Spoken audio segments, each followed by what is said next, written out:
네, 논주모연구소의 김상학 소장입니다. 저한테 요즘 들어가지고 정말 질문들을 많이 하시는 내용 중에 소장님, 어떤 책을 좀 보는 게 좋겠습니까? 라고 해서 책을 좀 추천해 달라라는 이야기를 많이 듣습니다.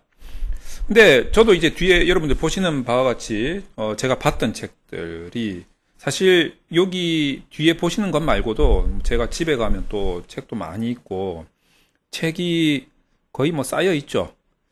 버린 것도 많고 지금 현재도 가끔 가다가 내가 그게 어디에 있더라 라고 하면서 다시 빼가지고 읽고 다시 꽂아놓고 뭐 이런 책들이 제법 많이 있습니다. 처음에 논문과 관련돼 가지고 뭐 논문과 관련된 책을 찾다 보면 여러분들이 아무리 서점에 가서 뒤져봐도 아마도 방법론과 관계된 요런 책밖에 없지 않을까 이렇게 생각을 합니다. 대표적인 게 이제 통계, 분석 관련된 책들이 있고 그 다음에 질적 연구 관련된 책들이 조금 있습니다.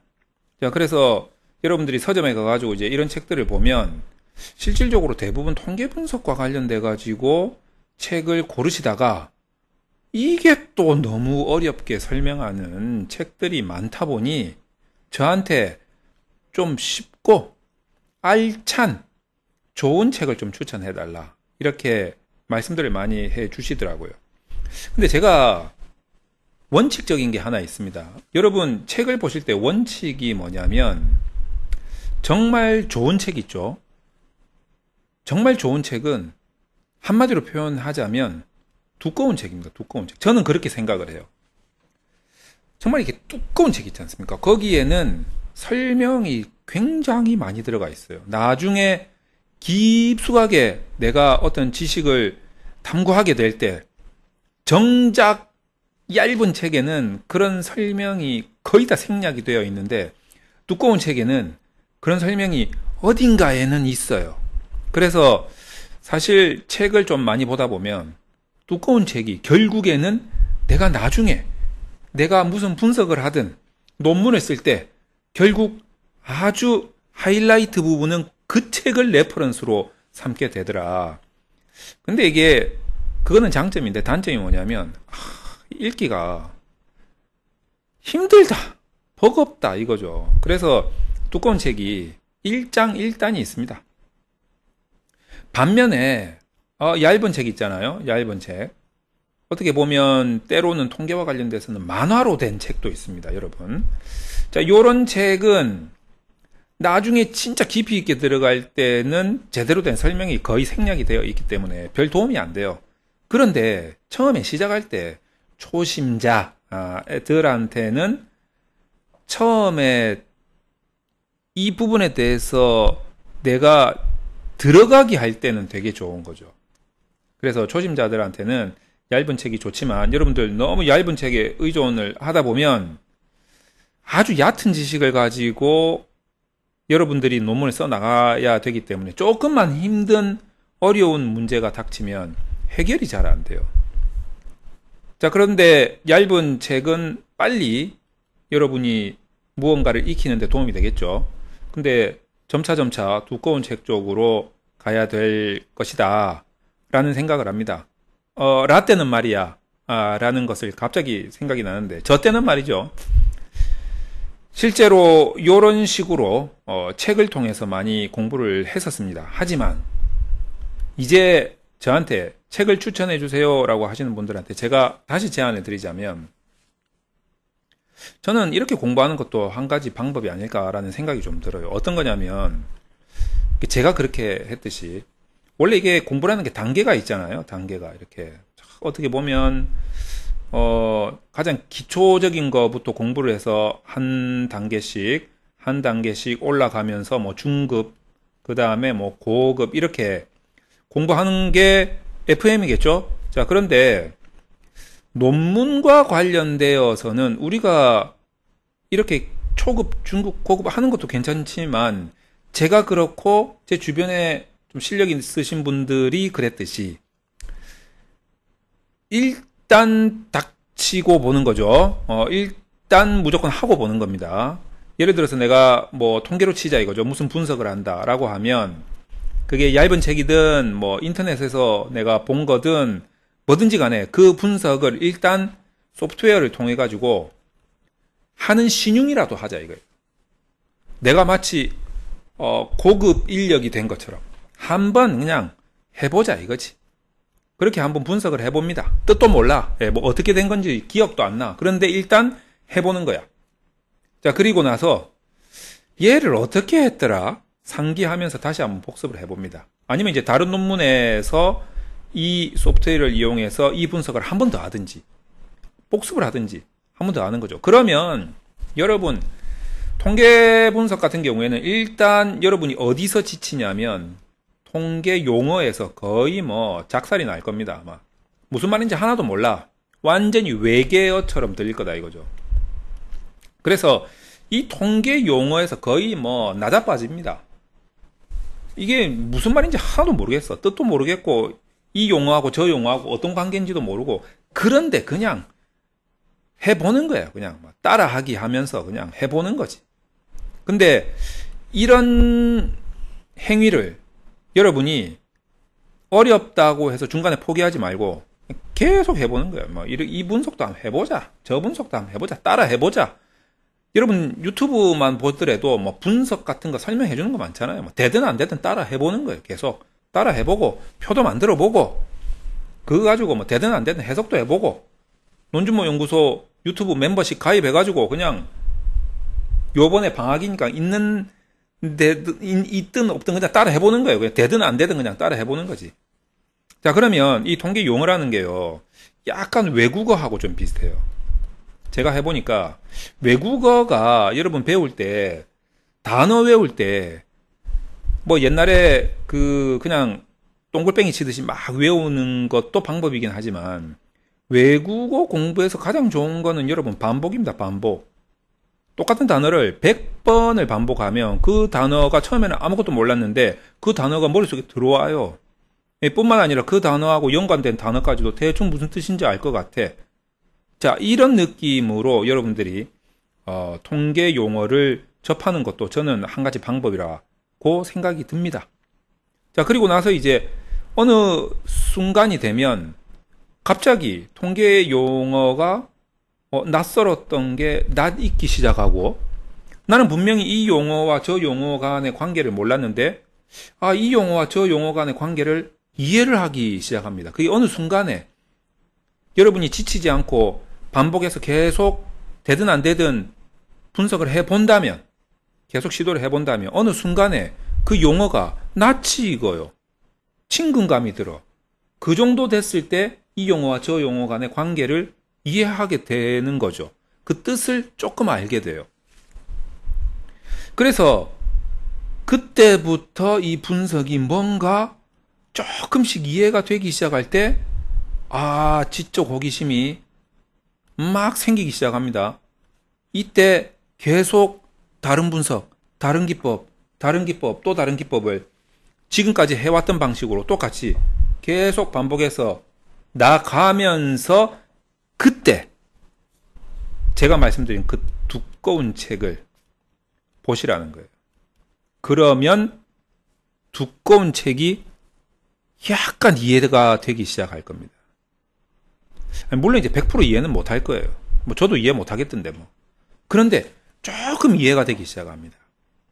자, 그러면 통계 같은 경우에는 이제 그 정도 여러분이 지적 호기심이 막 생길 때쯤 되면 이제 어떤 호기심이 생기냐면 내가 용어는 좀 이해를 했으니 입에 쫙쫙 달라붙고 소프트웨어도 내가 뭐 알든 모르든 막막 해봤기 때문에 이제는 그냥 눈 감고도 할 것 같아. 요 정도 되면 여러분이 원리가 궁금하게 될 겁니다.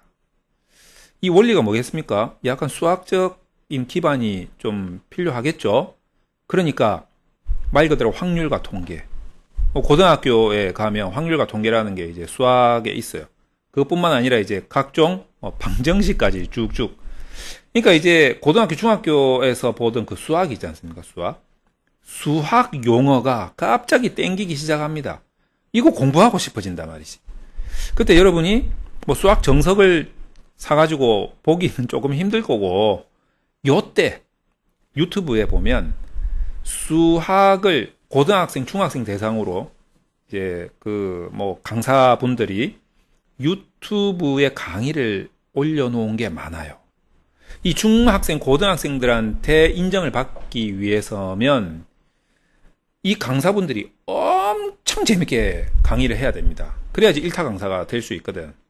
솔직히 이제 논문과 관련돼서 강의가 있지만 유튜브를 운영하는 저도 제 강의가 있긴 하지만 여러분한테 인정받기 위해서 얼마나 재밌게 하려고 애쓰는 줄 아십니까? 근데 여러분들은 성인이잖아요. 지금 요 동영상 보시는 분들 대부분 성인이잖아요. 그래서 제가 조금 어리숙하게 설명을 해도 여러분들이 워낙 뭐 일단 다 성인들이니까 넓은 마음으로 아량으로 이해를 해 주시죠. 근데 중고등학생들은 그렇지가 않아요. 조그만 선생님이 재미없고 이러면 바로 그냥 막 악성 댓글 바로 올라갑니다. 그러니까 선생님들이 엄청 재밌게 가르쳐 주신단 말이죠. 그런 거 여러분들이 유튜브에서 찾아가지고 수학 용어라든지 수학 원리 같은 거를 공부를 하게 될 거다 이거죠. 그렇게 되면 뭐 굳이 이제 뭐 다른 책을 볼 필요도 없어요. 그리고 이제 다시 조금 더 깊숙한 통계 분석의 어떤 잘 자라는 원리라든가 기법이라든가 이런 것들을 조금 더 깊숙하게 들어가다 보면 정보를 주로 어디서 얻냐면 내가 만약에 어떤 A라는 분석 기법을 가지고 어떤 소프트웨어를 사용해서 이제 분석을 하는데 요 용어가 조금 이해가 되긴 해요. 근데 이제 요 사이사이에 상당히 난이도 있는 어려운 애매한 아리까리한 그런 부분들이 이렇게 보입니다.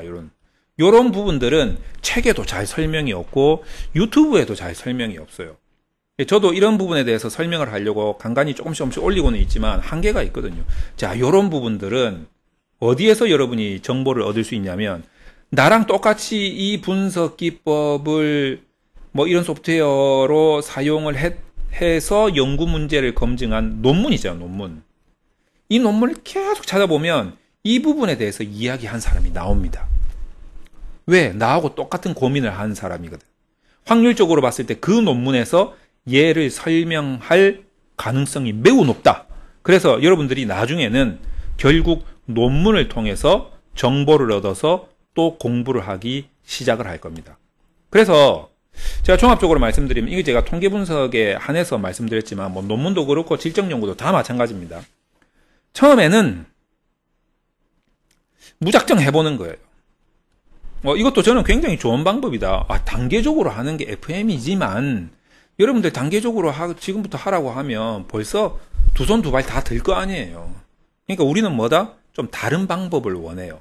획기적이면서도 신선한, 지겹지 않은, 그러면서도 빨리빨리 성취감이 오는 그런 방법을 원하신단 말이죠. 그럴 때는 그냥 무작정 해보는 거야. 결과부터 나오는 그 맛으로. 내가 과정은 몰라. 그냥 시키는 대로 따라 했을 뿐인데 결과가 나와. 그게 통계 분석에 많아요. 그래서 소프트웨어 사용법이거든. 그냥 뭐 이거 눌러보세요 해서 눌렀는데 뭐 결과가 팍팍 나오는 거지. 뜻도 몰라. 뭐 과정이 어떻게 됐는지 모르겠지만 어쨌든 내가 해냈다. 라는 성취감이 든단 말이에요. 그걸로 여러분 성취감을 한번 맛보시라는 거지. 자, 그런 다음에 그 행위를 계속 반복, 복습해 보시라는 거예요. 하다 보면 용어가 아리까리한 게 처음에는 낯설었는데 그게 낯익기 시작해요. 친근감이 생긴단 말이지.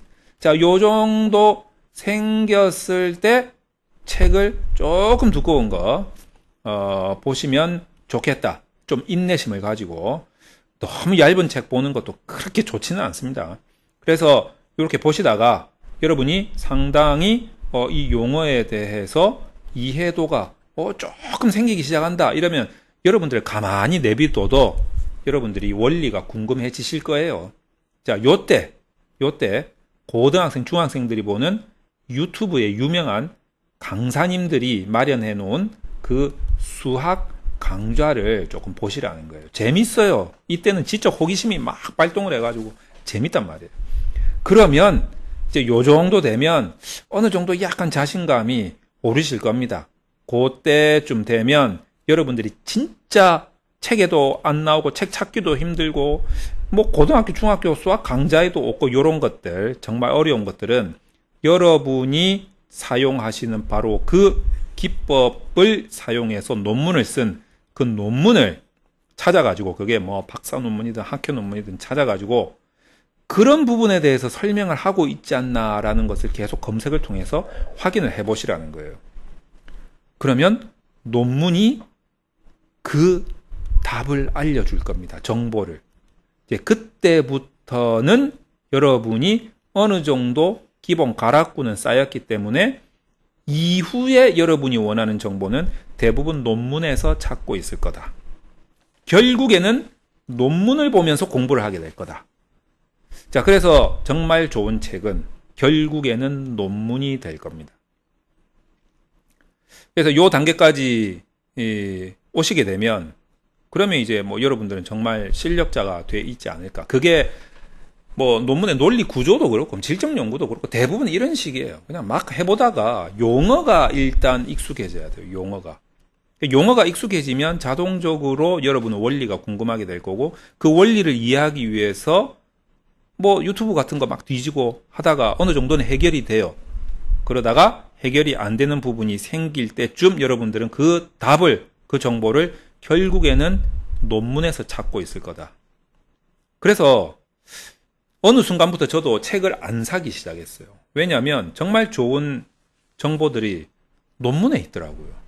선행 연구자들이 내가 고민했던 것을 똑같이 겪은 거예요. 그분들이 정말 고생을 많이 하셔가지고 내가 알고 싶은 부분 또는 비슷한 부분들을 정말 개고생해서 그 자료를 찾아서 정리를 논문에서 싹 해주신 거예요. 그래서 선행 연구 논문이 저한테 있어서는 가장 좋은 교재가 아닌가.